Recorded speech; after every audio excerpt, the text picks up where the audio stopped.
Hi again. I will show you again the power of teleportation part 2. This time we will have people appearing in front. Oh, probably at my side.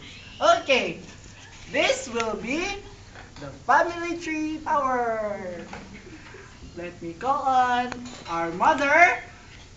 She is our mother. Yay!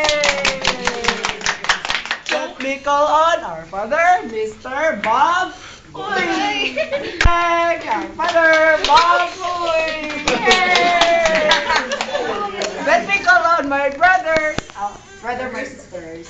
Okay, let me call on Lum and Lumot, ladies and gentlemen. Let me call on my other sister, Put Put today. Okay, let me call on our Chikastora neighbor, Miss Insect. See? Okay, let me call on the family help.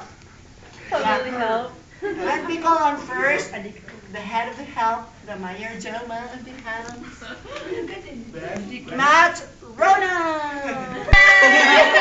Matt Rona. And our Gaya and the chicken. And this is the family tree. No. And for my last trick, by the way, I will make them all disappear. Okay, 1, 2, 3, bye. No more. Bye bye.